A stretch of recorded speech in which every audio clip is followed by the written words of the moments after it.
7월 4일 아침 저희들에게 주시는 하나님 말씀 출애굽기 32장 25절로 35절까지 말씀입니다. 모세가 본즉 백성이 방자하니 이는 아론이 그들을 방자하게 하여 원수에게 조롱거리가 되게 하였습니다. 이에 모세가 진 문에 서서 이르되 누구든지 여호와의 편에 있는 자는 내게로 나아오라 하매 레위 자손이 다 모여 그에게로 가는지라. 모세가 그들에게 이르되 이스라엘의 하나님 여호와께서 이렇게 말씀하시기를 너희는 각각 허리에 칼을 차고 진 이 문에서 저 문까지 왕래하며 각 사람이 그 형제를 각 사람이 자기의 친구를 각 사람이 자기의 이웃을 죽이라 하셨느니라. 레위 자손이 모세의 말대로 행하며 이 나라의 백성 중에 3,000명 가량이 죽임을 당하니라. 모세가 이르되 각 사람이 자기의 아들과 자기의 형제를 쳤으니 오늘 여호와께 헌신하게 되었느니라. 그가 오늘 너희에게 복을 내리시리라. 이튿날 모세가 백성에게 이르되 너희가 큰 죄를 범하였도다. 내가 이제 여호와께로 올라가노니 혹 너희를 위하여 속죄가 될까 하노라 하고 모세가 여호와께로 다시 나아가 여짜오되 슬프도소이다. 이 백성이 자기들을 위하여 금신을 만들어 싸우니 큰 죄를 범하였나이다.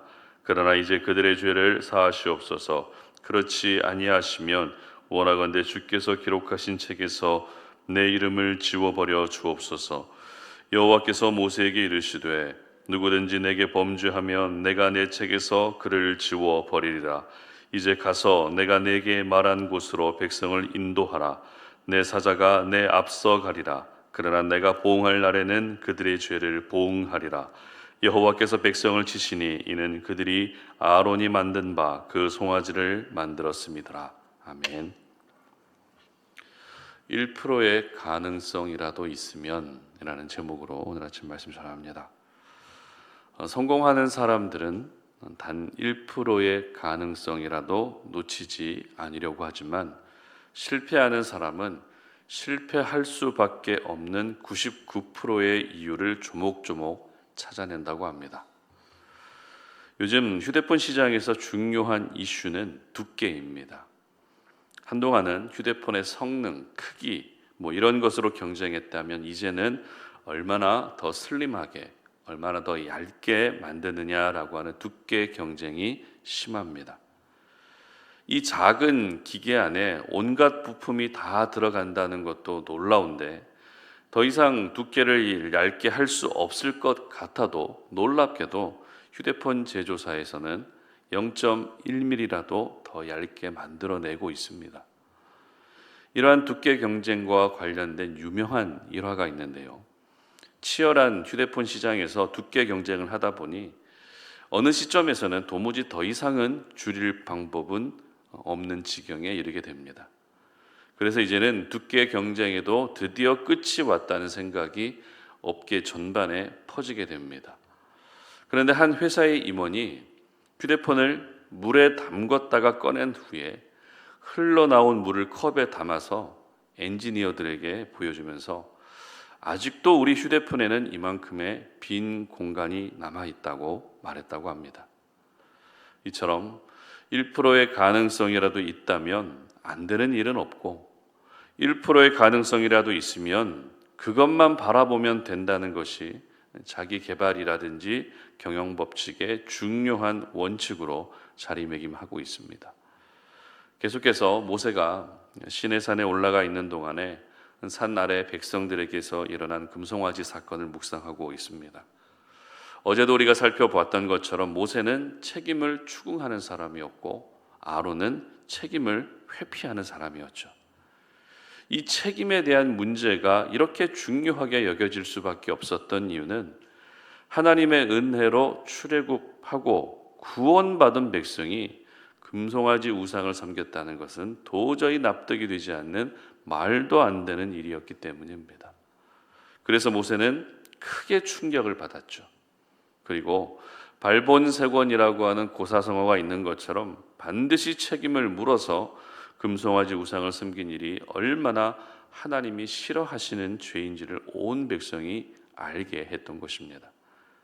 그런데 아론은 어떻게든 그 책임을 회피하려고 했지만 성경이 기록하고 있는 금송아지 사건의 모든 책임은 아론에게 있다라는 것을 명확하게 말씀하고 있습니다. 35절 말씀 읽어보도록 하겠습니다. 여호와께서 백성을 치시니 이는 그들이 아론이 만든 바 그 송아지를 만들었음이더라. 금송아지 우상을 누가 만들었다고요? 아론이 만들었다는 것입니다.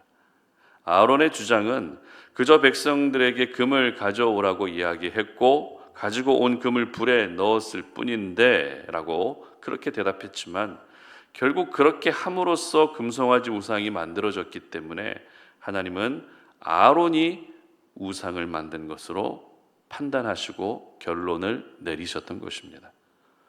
그런데 오늘 본문은 아론이 금송아지 우상을 만든 것보다 더 중대한 문제가 생겼다는 것을 보여주고 있습니다. 25절 함께 읽어봅니다. 모세가 본즉 백성이 방자하니 이는 아론이 그들을 방자하게 하여 원수에게 조롱거리가 되게 하였음이라. 바로 백성들 중에 방자한 사람들이 생겨났다는 것입니다. 이 방자하다는 단어의 뜻은 여러 가지가 있는데 그 중에서 대표적인 의미는 고삐가 풀린 가축처럼 전혀 말도 안 듣고 자기 멋대로 행동한다는 뜻입니다. 통제를 벗어나서 주인의 말을 무시하고 거부하는 상태가 바로 방자한 상태입니다. 이처럼 금송아지 사건은 백성들이 우상을 만들어서 섬긴 것도 문제지만 이로 인해 방자하게 날뛰는 백성들이 생겨난 사건이었던 것이죠. 그런데 이렇게 된 책임도 누구에게 있었는가 하면 바로 아론에게 있었다는 것입니다. 그래서 방금 읽은 말씀에서 볼 수 있듯이 아론이 그들을 방자하게 했다라고 기록하고 있는 것이죠. 이렇게 된 이상 모세도 가만히 있을 수가 없겠죠. 비록 아픈 손가락이지만 그 손가락을 잘라내야 살 수 있는 그런 상황이 돼버린 것입니다. 그래서 내린 조치가 어떤 조치였는가 하면 편을 나누는 것입니다. 하나님의 편에 있는 사람들은 내게로 나오라 이렇게 이야기했다는 것이죠. 그렇게 레위인을 중심으로 대부분의 이스라엘 백성들은 하나님의 편에 서지만 방자하게 행한 3,000명은 여전히 하나님의 편에 서지 않습니다. 다시 말해 우상을 섬긴 죄를 회개하지 않겠다는 것입니다. 그리고 하나님이 세우신 지도자 모세를 대적하겠다는 것입니다. 이로써 결국 방자하게 행한 3,000명은 죽게 됩니다. 같은 동족이지만 죄를 회개하지도 않고 하나님의 편에 서는 것도 거부한 이상 살려둘 필요가 없었던 것입니다. 어떤 분은 어떻게 동족을 죽일 수 있느냐, 어떻게 한 가족을 죽일 수 있고 어떻게 이웃을 죽일 수 있고 친구를 죽일 수 있느냐라고 생각하시는 분도 있습니다. 그러나 가족을 죽이고 형제를 죽였다라고 하는 그 부분만 우리가 단편적으로 보면 안 되고 레위 사람들에 의해서 죽임을 당한 3,000명은 회개하지 않으면 결국 심판받고 벌을 받게 된다는 것을 오늘을 살아가는 저희들에게 보여주고 있다는 것을 기억할 수 있었으면 좋겠습니다. 이렇게 모세는 고통을 감내하고 3,000명을 죽입니다. 죄의 근원, 죄의 씨앗을 제거해야 했기 때문에 불가피한 선택이었습니다. 그리고 모세가 향한 곳은 하나님이 임재해 계신 시내산으로 다시 올라갑니다. 왜입니까? 30절 말씀 읽어봅니다. 이튿날 모세가 백성에게 이르되 너희가 큰 죄를 범하였도다. 내가 이제 여호와께로 올라가노니 혹 너희를 위하여 속죄가 될까 하노라 하고. 아멘. 백성들이 죄를 범했고 그 죄를 대신 속죄하기 위해서 시내산으로 올라갑니다. 그런데 이 모세의 말을 잘 보시면 혹이라는 말이 나옵니다. 혹시 이런 뜻이죠. 그러니까 생각대로 잘 되면 하나님이 백성들을 용서해 주실 것이지만 하나님이 용서해 주시지 않을지도 모른다는 뜻이 바로 혹입니다. 이 혹이라고 하는 한 글자에 그런 두려움이 포함되어 있었던 것입니다. 확률상으로 보게 되면 반반, 50% 정도 되지 않을까라는 그런 생각도 들지만 금송아지 우상을 숭배한 일은 모세에게 엄청난 충격이었습니다. 그래서 31절과 32절을 보시면 하나님이 내 기도를 들어주시지 않을지도 모른다라고 하는 우려 섞인 마음이 그대로 표현됩니다. 먼저 31절 보도록 합니다. 모세가 여호와께로 다시 나아가 여짜오되 슬프도소이다. 이 백성이 자기들을 위하여 금신을 만들어 싸우니 큰 죄를 범하였나이다. 아멘. 일단 지금의 모든 상황이 너무 슬픈 상황이라는 것이죠. 그리고 그냥 죄도 아니고 하나님 앞에 큰 죄를 범했다는 것입니다. 무슨 뜻입니까? 하나님이 용서해 주시지 않을지도 모른다는 것입니다. 그리고 32절입니다. 그러나 이제 그들의 죄를 사하시옵소서. 그렇지 아니하시오면 원하건대 주께서 기록하신 책에서 내 이름을 지워버려 주옵소서. 아멘. 하나님이 기록하신 책에서 내 이름을 지워도 좋으니 백성들이 지은 죄만큼은 제발 용서해 주시기를 구합니다. 무슨 말입니까? 들어주실 확률이 희박한 기도지만 어떻게든 응답해 주시기를 바라고 있었던 것입니다. 이러한 모습은 결국 우상 숭배의 모든 책임이 아론에게 있지만 아론의 그 책임마저도 모세가 지겠다고 하는 진정한 지도자의 모습이었던 것입니다. 그렇습니다. 모세는 가능성이 거의 제로에 가까운 일을 시도하기 위해 시내산으로 올라갔던 것입니다. 하나님이 내 기도를 안 들어주실 가능성이 높지만 혹시 1%라도 가능성이 있다면 내가 올라가서 기도하겠다는 절박함을 가지고 있었던 것입니다. 여러분, 1%는 우리에게 너무나도 작은 가능성입니다. 거의 불가능에 가까운 확률입니다. 그러나 하나님에게는 1%가 무슨 일이든지 할 수 있는 완벽의 확률입니다.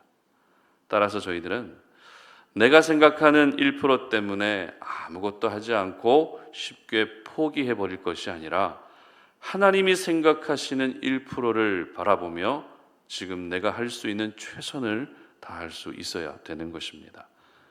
저 사람은 절대 안 믿을 거라고 복음을 전할 시도조차 하지 않을 때가 있죠. 그러나 1%라도 가능성이 있다면 복음을 전하시기를 바랍니다.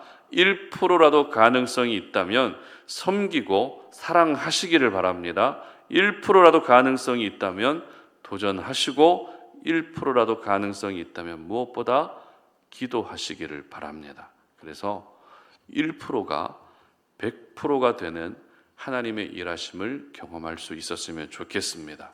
1%밖에 안 된다고 절망하는 것이 아니라 1%라도 있기 때문에 오늘도 소망을 가질 수 있었으면 좋겠습니다. 오늘날 이 시대는 모세처럼 1%의 가능성을 보며 하나님 앞에 나아가는 신실한 사람들이 필요한 때입니다. 바라기는 1%의 가능성이 힘든 요즘의 삶 속에서도 오늘을 버틸 수 있게 하는 힘이 되시고 그 1%가 막연한 기대와 막연한 바람 정도가 아니라 하나님을 향한 신실한 믿음이 될 수 있으시기를 주님의 이름으로 축복합니다. 함께 기도하겠습니다. 하나님 감사합니다. 오늘도 이 새벽에 주님 앞에 나왔습니다. 여러 가지 기도 제목을 가지고 주님 앞에 나왔습니다. 기도하지 않으면 살 수 없기 때문에 모세처럼 단 1%의 가능성이라도 있기 때문에 오늘 이 시간 주님 앞에 나왔습니다. 하나님, 너무나도 희박한 가능성이라 할지라도 그 희박한 가능성 안에서 믿음으로 주님 앞에 간구하면 우리 하나님은 놀라운 기적을 행하시고 하나님의 역사를 우리의 삶 가운데 나타내실 것을 믿고 나아갑니다. 우리 사랑하는 송탄 노린의 모든 지체들이 1%밖에 안 된다고 해서 무너지는 것이 아니라 1%라도 있기 때문에 주님을 더 의지하고 바라볼 수 있는 신실한 주의 자녀들 되게 하여 주시옵소서. 감사드리며 예수님의 이름으로 기도드립니다. 아멘.